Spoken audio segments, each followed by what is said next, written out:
دستاوردهای پرزیدنت ترامپ رو در طول سال گذشته شما چطور ارزیابی می‌کنید؟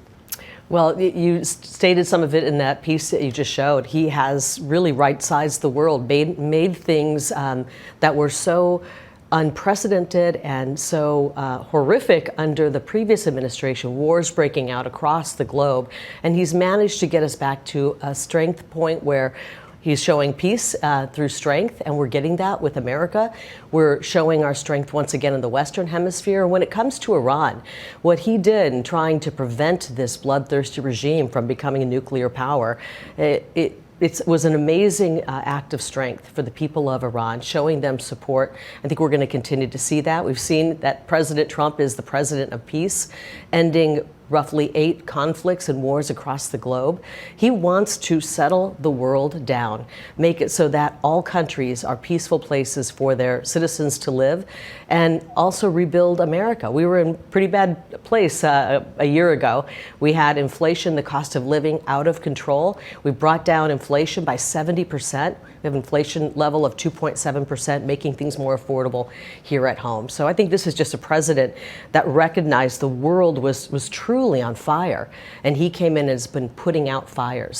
And now this next year, I think, is a year of rebuilding for America, and hopefully for the people of Iran and people of Venezuela, and maybe even the people of Cuba, seeing and realizing freedom for the first time in many, many decades. خانم لیک، به نظر شما رئیس جمهور با چه چالش‌ها و موانعی مواجه بوده که ممکنه روند اجرای برنامه و وعده‌هاش رو کند کرده باشه؟ Some of the challenges. Obviously, the challenges, and we've experienced it here in Washington, D.C., is an out-of-control judiciary.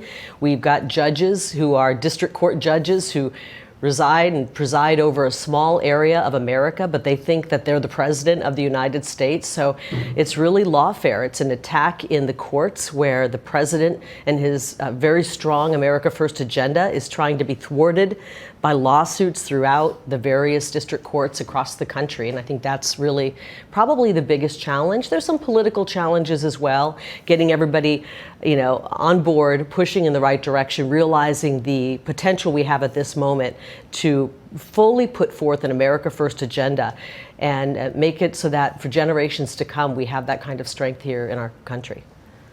خانم لیک، شما ریاست سازمان رسانه‌های جمعی ایالات متحده آمریکا USAGM رو بر عهده دارید. چه ابتکارهایی برای تقویت قدرت نرم آمریکا در نظر دارید؟ با نگاهی به سال 2026 به ما بگید چه تغییرات و برنامه‌های جدیدی رو USAGM میخواد به خودش ببینه؟ Well, like so many various different agencies in the federal government, over time they grow and grow and grow and grow. And USAGM, United States Agency for Global Media, is not immune to that. There's been growth for growth's sake. Sometimes a new language service was started that maybe should have been pulled back or scaled back, and it never was. It just continued to grow, the bloat of bureaucracy. And the president came in and said, we got to cut because we're majorly in debt. We've got financial issues as a country, and we need to pull back and scale back. The American taxpayer is footing the bill for all of it. So I was tasked with scaling back this agency. And right now, I think we're doing an incredible media product that is going out to nations that really statutorily are required to get that news, and we're doing a good job with that. We are an incredible soft power. We'll see where things go, but I think the goal we have right now is to make sure that we are putting out news, and we're making sure that it is news that we're telling different nations or different countries, wherever that news is going, where the U.S. stands when it comes to policies, how it will affect that country. And that's what I think our goal is right now. We'll see what the future holds, but the president is just trying to scale back some of the bloat of the bureaucracy here in Washington, D.C.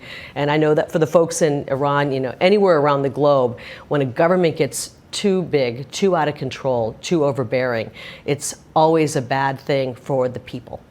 سپاسگزارم از وقتی که در اختیارمون قرار دادید.